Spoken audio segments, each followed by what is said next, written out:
Mask man elimination మీకు unfair అనిపించిందా fair అనిపించిందా కామెంట్ చేయండి. అండ్ మాస్క్ మ్యాన్ కాకుండా నిన్న హౌస్లో ఇంకెవరు ఎలిమినేట్ అవుతే బాగుంటుంది అనుకుంటున్నారో, అంటే మాస్క్ మ్యాన్ ఫ్యాన్స్ ఉంటారు కదా, వాళ్ళు మాస్క్ మ్యాన్ ఉండాలి, ఇంకా మాస్క్ మ్యాన్ కాకుండా ఎవరైనా వేరే వాళ్ళు ఎలిమినేట్ అయితే బాగుంది అనుకుంటున్నారో వాళ్ళ పేరు కామెంట్ చేయండి. అండ్ నెక్స్ట్ ఈ వీక్ ఎవరు ఎలిమినేషన్ అవ్వబోతున్నారో అది కూడా మీకు ఐడియా ఉంటే అది కూడా కామెంట్ చేయండి. మనం 2 రోజుల్లో నేమ్ రివ్యూ చేస్తాము, ఎవరు ఎలిమినేషన్ అవుతున్నారో కూడా చెప్పేస్తాను అనమాట. సో వీడియో చూసిన వాళ్ళు లైక్ చేసి చూడడం స్టార్ట్ చేయండి వీడియో.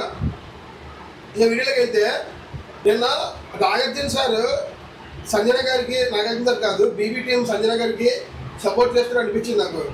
ఎందుకంటే మొన్న ఎపిసోడ్లో కూడా సంజన గారికి ఏమీ చెప్పలేదు, ఏమీ అందలేదు సంజన గారికి, జస్ట్ అలాగా స్మైల్గా స్వీట్గా వార్నింగ్ చూశారు.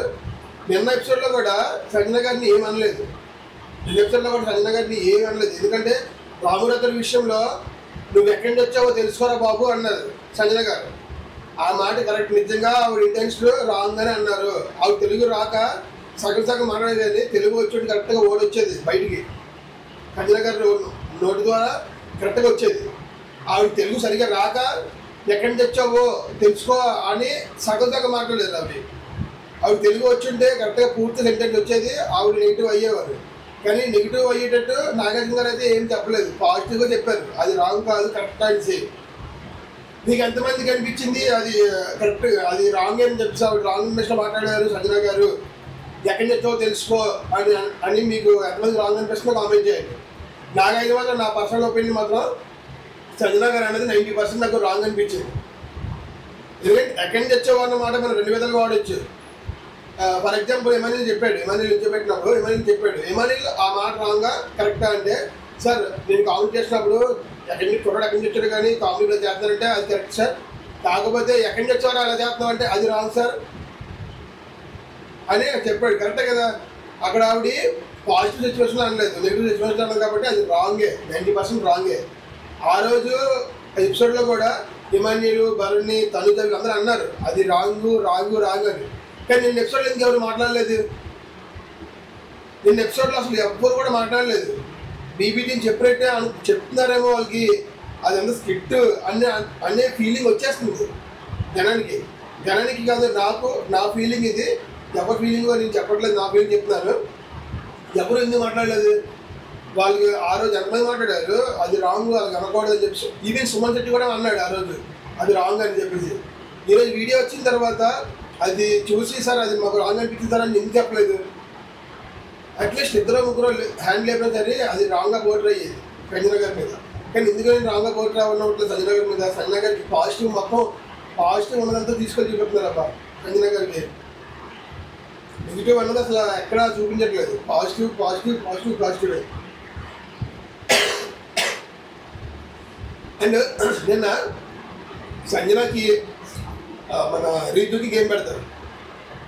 ఆ గేమ్లో సంజన గారు ఎక్స్ప్రెషన్స్ ఎంత ఫన్నీగా ఉన్నాయంటే, ఆ గేమ్ అంత అరిసేసి గోల పెట్టి ఆడిన గేమ్ కాదు.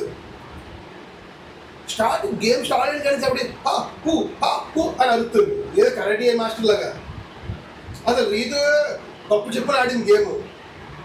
రీతు అసలు ఇంత కొద్దిగా అరవకుండా గప్పు చెప్పున ఆడింది గేమ్ సైలెంట్గా. ఈవిడ ఎందుకని ఓవరాక్ట్ చేస్తుంది అంటే నాకు అనిపించింది ఏంటంటే, ఈవిడ ఎలాగో ఫిజికల్ గేమ్ ఆడలేనప్పుడు ఈవిడ మీద ఒక పాజిటివ్ థాట్ రావాలంటే మంచిగా ఫిట్నెస్తుంది రాబా, అంత ఆవేశపడిపోతుంది ఆడుతుందా, అంత ఆపోజిట్ వ్యక్తి అంత స్ట్రాంగ్ ఉన్నా సరే ఆవిడకి అవ్వలేకపోయినా సరే ఆడుతుందా అన్న ఫీలింగ్ తెప్పించడానికి ఆవిడ అలా కలుస్తుంది అని అనిపించింది నాకు. అవసరం లేదు, గేమ్ స్టార్ట్ అయిన కాడి నుంచి ఆవిడ అవుట్ అయిపోయే వరకు అలా కలుస్తూనే ఉంటుంది. మిడిల్లో ఒకసారి తల మీద కొడుతుంది, నొప్పి వస్తుందండి. అసలు తల మీద కావాలని కొడతారా ఎవరైనా? ఏదో ఆవిడ పుష్ చేసినప్పుడు అది ఏదైతే ఇచ్చారో అది తగిలింది తల మీద. దానికి అంటే అక్కడ గేమ్ స్టాప్ చేసేదన్న థాట్లో తల మీద కొట్టేస్తుంది అది ఇది అన్నారు. అంచేలా చెప్పారు తల మీద కావాలని కొట్టలేదు, గేమ్ నేను పాస్ చేయలేదు అన్న. నీతి అంటే మళ్ళీ అటాక్ చేసింది. నీతే గెలుస్తుంది 100% తెలుసు, కానీ ఇవి చేసిన యాక్టింగ్కి ఆస్కార్ అవార్డు ఇవ్వచ్చు. సంజన గారు చేసిన యాక్టింగ్ ఫ్యాన్స్ ఉన్నా సరే నాకు భయమే లేదు, మీరు హట్ అయినా నాకేం ఒరిగేది ఏం లేదు, నేను ఉన్నదన్నట్టు చెప్తాను. ఆవిడ ఆడితే ఆడని చెప్తాను, ఆడకపోతే ఆడలని చెప్తాను అంతే. సంజన గారు ఏమైతే నాకు నచ్చట్లేదు. ఫ్యాన్స్ కాకుండా మిగతా వాళ్ళకి ఎలా అనిపిస్తుంది సంజన గారికి ఏమో కామెంట్ చేయండి. ఇంకెవరు చూస్తున్న వాళ్ళు, మన వీడియోకి ఎవరికి వచ్చిన వాళ్ళు ఎవరైనా సంజన గారి కోసం చూస్తున్నారు, ఎవరైనా మన వీడియో చూస్తున్న వాళ్ళు అయితే కామెంట్ చేయండి చాలు. నాకు అలా అనిపించింది. అంటే నిన్న టాస్క్లో నిన్న ఎపిసోడ్ చూస్తూ ఉంటే ఎవరెవరికి ఏం టాలెంట్ ఉంది, ఎవరెవరు ఇంకా హిడెన్ టాలెంట్లో ఉన్నారు, ఎవరెవరికి ఇంకా బ్రెయిన్ వాడట్లేదు అని చెప్పేసి చాలామందికి గేమ్స్ పెట్టడం జరిగింది. డిమాండ్ పవన్ అండ్ పవన్ కళ్యాణ్కి ఒక పోటీ పెట్టారు, శ్రీజ అండ్ దివ్యనీతికి పోటీ పెట్టారు, రీతు అండ్ మన సంజన గారికి గేమ్ పెట్టారు. అంటే ఒక్కొక్కరికి ఒక్కొక్క జంటకి ఒక్కొక్క డిఫరెంట్ టాస్క్లు పెట్టారు. డిమాండ్ పవన్కి అండ్ పవన్ కళ్యాణ్కి 3 టాస్క్లు పెట్టారు. ఒకటేమో సుడుకో టైప్ పెట్టారు అనమాట, సుడుకో కాదు రూట్ మ్యాప్ ఒకటి పెట్టారు. ఒకటేమో డిఫరెన్స్ తేడాలు ఐడెంటిఫై చేయాలి, ఒకటేమో పిరమిడ్ రివర్స్ పిరమిడ్ చేయాలి. ఈ టాస్క్లో డిమాండ్ పవన్ కొంచెం తొందరపడి అనిపించింది నాకు. చాలా కంగారు పడుతుంది డిమాండ్ పవన్. అంటే ఆపోజిట్ వ్యక్తి పవన్ కళ్యాణ్ కదా, ఆయన మీద పవన్ కళ్యాణ్ మీద గెలాలి, ఆర్మీ మీద గెలవాలి అని కంగారు పడ్డాడు, లేకపోతే ఆన్సర్ ఇచ్చాడు కదా ఎలాగైనా గెలవాలని కంగారు పడలేదు. కానీ అట్లా కొత్తగా పడుతున్నాడు కంగారు, మామూలు కంగారు కాదు. గేమ్ కంప్లీట్ అవ్వకముందే పిరమిడ్ రివర్స్ రావాలని చెప్పారు, అప్పుడు డౌన్ రావాలని చెప్పారు నాగార్జున గారు. అది కూడా 3 మూవ్స్ చేస్తున్నారు. ఇక్కడ పవన్ కళ్యాణ్ కరెక్ట్గా చేస్తాడు, కాకపోతే 4 పిరమిడ్ మార్చుతాడు, 4 మూవ్స్ చేస్తాడు. డిమాండ్ పవన్ ఇటుపక్క మార్చాలంటే ఇటుపక్క మారుస్తాడు, ఆపోజిట్ చేస్తాడు. డన్ సార్ డన్ డన్ 2 సెకండ్లు డన్ డన్ అంటాడు.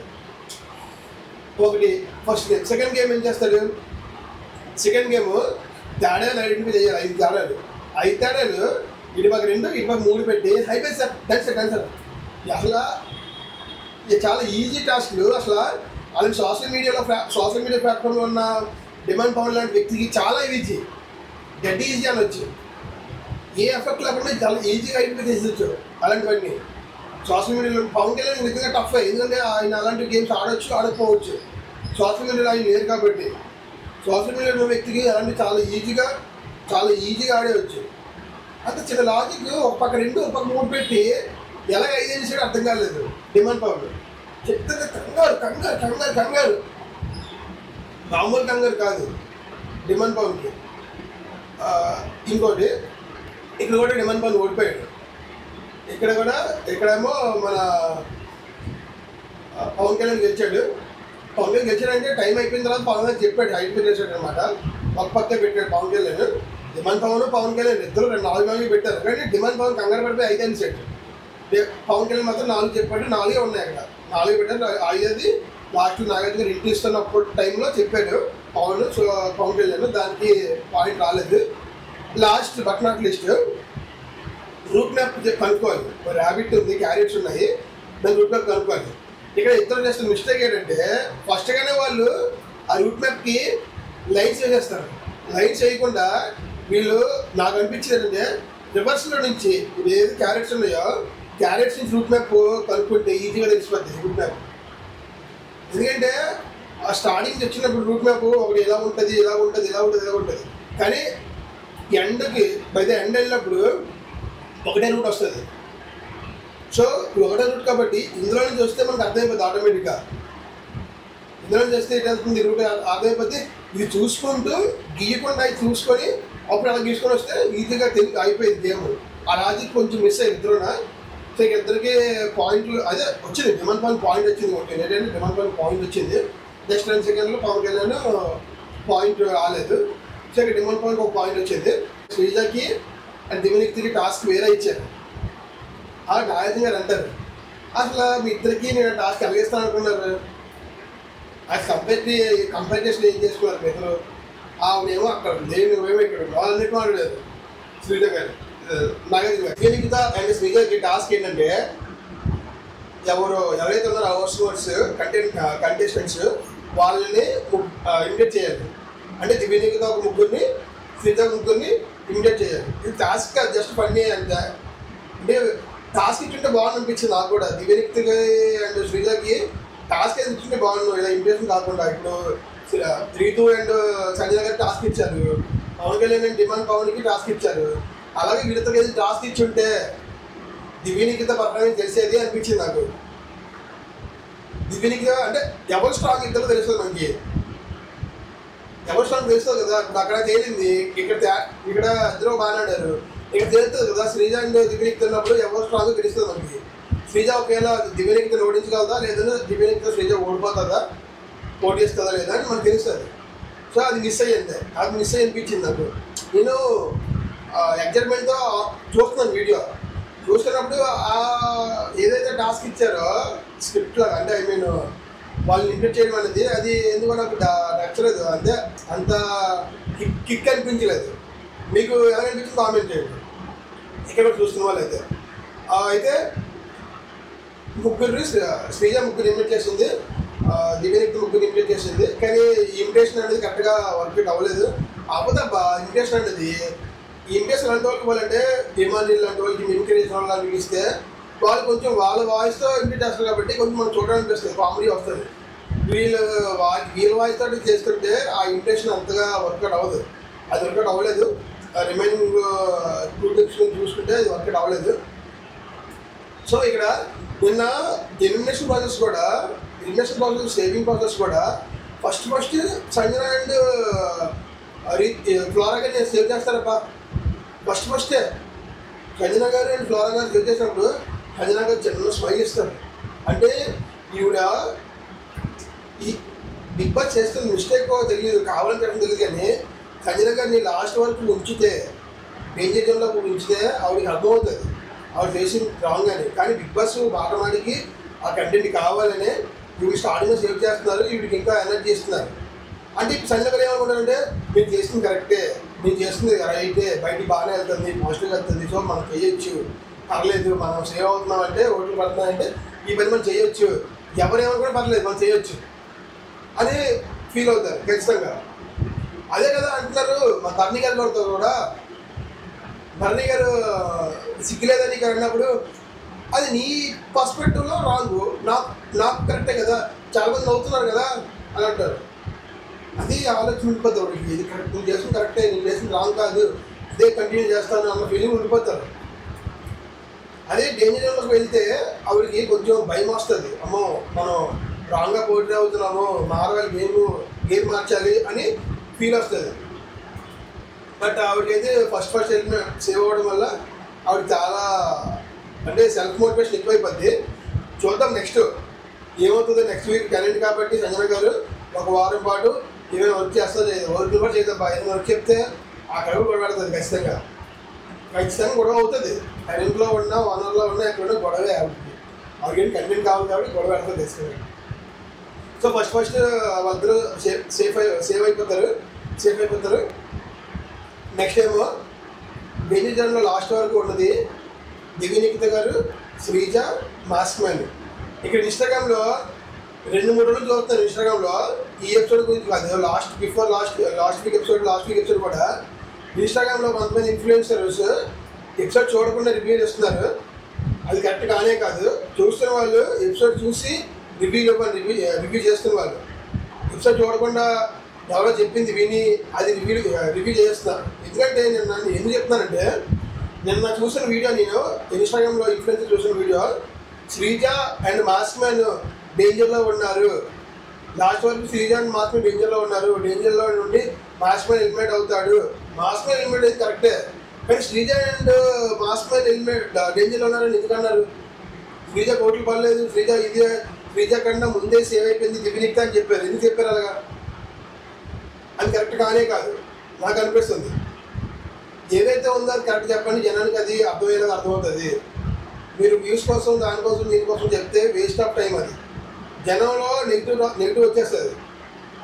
శ్రీజ పేరు ఎత్తుకల్లా శ్రీజ ఎందుకు డేంజర్లో ఉందో చూస్తారని వాళ్ళు అంటారని నాకు అనిపించింది. సో అలా చెప్పకండి ఇక మీద. అండ్ ఇంకోటంటే వైల్డ్ కార్డ్ ఎంట్రీలో కొంతమంది వస్తున్నారు ఈ వీక్ 9th. యాక్చువల్గా డేట్ మారింది, సండే వీకెండ్లో రావాలి. 9th వస్తున్నారు వైల్డ్ కార్డ్లోని, మిడ్ వీక్లో. ఈ వైల్డ్ కార్డ్లో ఒక్కరి గురించి చెప్తాను నేను, ఎవరి గురించి వద్దు. ఈ వైల్డ్ కార్డ్లో వచ్చిన పచ్చళ్ళ గురించి చాలా పాజిటివ్ తీసుకెళ్తున్నారు. అక్కడ అంత సీన్ లేదు. పచ్చళ్ళ కంటే తెలుసు కదా మీ అందరికీ, మళ్ళీ పేరు చెప్పాలా అవసరం లేదు. నాకు తెలిసినంతవరకు ఫోటో వేస్తారు కాదు చూడండి పైన. పచ్చళ్ళకు వస్తుంది వైల్డ్ కార్డ్ ఇంటర్వ్యూలోని 100%. ఆవిడని లేపేస్తున్నారు అబ్బా, అంత ఎగేసిస్తారు ఆవిడకి. ఆవిడకి అంత సీన్ లేదు. అంటే కట్అవుట్ బాగుంటుంది, బాడీ బాగుంటుంది, ఫిట్గా ఉంటుంది, బ్యూటీ అందంగా ఉంటారంటే నాకు తెలిసినంత వరకు ఆవిడకైనా స్ట్రాంగ్ ప్లేయర్ హౌస్లో ఉన్నారు, ఆవిడకైనా బ్యూటిఫుల్ ప్లేయర్ హౌస్లో ఉన్నారు. స్ట్రాంగ్ ఎవరా అంటే శ్రీజ, ఆవిడకైనా స్ట్రాంగ్ ఉంటుంది, ఆవిడకైనా స్ట్రాంగ్ ఆడతారు. ఆవిడకైనా బ్యూటీ ఎవరంటే తనుజ. చాలు, తనుజ ఉన్నారు, స్ట్రాంగ్ ప్లస్ బ్యూటీ రీతు ఉంది. అసలు ఆ రమ్య మోక్షకి అంత ఎలివేషన్ ఇవ్వాల్సిన అవసరం లేదని నాకు అనిపిస్తుంది. మీకు ఎలా అనిపిస్తుందో కామెంట్ చేయండి. నాకు అనిపించిన ఫీలింగ్ నేను చెప్తున్నాను. నేను ఎందుకంటే చూశాను, ఇద్దరు ముగ్గురు యూట్యూబర్లు, ఇన్ఫ్లుయెన్సర్స్, రివ్యూ చేసిన వాళ్ళు చాలా ఎలివేషన్ ఇస్తున్నారు. వాళ్ళ పేర్లు చెప్పదలుచుకోలేదు నేను. రమ్య మోక్షని తీసుకెళ్ళి అక్కడ ఎక్కిస్తున్నారు, కుర్చీ ఎక్కిస్తున్నారు. అంత అవసరం లేదు, నెత్తి ఎక్కిపోతారు వాళ్ళు. దించండి కొంచెం. వాళ్ళు వచ్చి ఆడిన తర్వాత వాళ్ళ ఆట బాగుంటే అప్పుడు మీరు ఎక్కించుకోండి, ముందే ఎక్కించవద్దు. జనంలోకి పాజిటివ్ ఎక్కిస్తున్నారు కావాలని, అది వద్దు, అది మానేసండి. మంచిగా ఆడిన వాళ్ళు సపోర్ట్ చేయండి, ఆడిన వాళ్ళు సపోర్ట్ చేయొద్దు. వాళ్ళు రాకముందే నిజంగా ఫిట్గా ఉండాలి. ఒక అబ్బాయి వస్తున్నాడు సీరియల్ నుంచి, గృహలక్ష్మి ఏదో సీరియల్ నుంచి, మంచి హైట్, మంచి జిమ్ ఫిట్, మంచి బాడీ ఉన్న మనిషి వస్తున్నాడు. మన పవన్ కళ్యాణ్ మంచి బాడీ రాబోతుంది. అలాంటి వ్యక్తి కోసం ఇప్పుడు ఆయన పర్సనాలిటీ ఉంది కాబట్టి, కన్నడ తిరిగిన వీరుడు కాబట్టి చెప్పచ్చు, తప్పలేదు. అసలు ఈ రమ్య మోక్షకి ఏం పర్సనాలిటీ ఉందని మీరు అంత ఇన్వెస్ట్ ఇస్తున్నారు చెప్పండి. ఆ రమ్య మోక్ష ఏమైనా బాడీ బిల్డరా? కాదు. జిమ్కి ఏదో ఎప్పుడే వెళ్తారు, వీడియోస్ ఇన్స్టాగ్రామ్ పెడతారు, దాన్ని చూసి బాడీ ఉంది అనుకుంటారు. బ్యూటీ అంటే అంత బ్యూటీ అయితే నాకు అనిపించలేదు. చెప్పేసి ముఖం పెట్టి అంత బ్యూటీ అయితే నాకు అనిపించలేదు. ఇంకే రమ్య మోక్ష వచ్చి ఒక 2 వారాలు ఉంటే ఎక్కువ అని నా ఫీలింగ్. మీ ఫీలింగ్ ఎలా అవుతుందో కామెంట్ చేయండి. రమ్య మోక్ష తాలూకా ఎవరైనా ఫ్యాన్స్ ఉంటే టైప్ చేయండి కింద కామెంట్, చూద్దాం ఎంతమంది కామెంట్ చేస్తారు రమ్య మోక్షకి ఎంతమంది ఫ్యాన్స్ ఉన్నా చూద్దాం. సో మళ్ళీ రేపు మంచి వీడియోతో కలుద్దాం guys. Thank you for watching. Bye.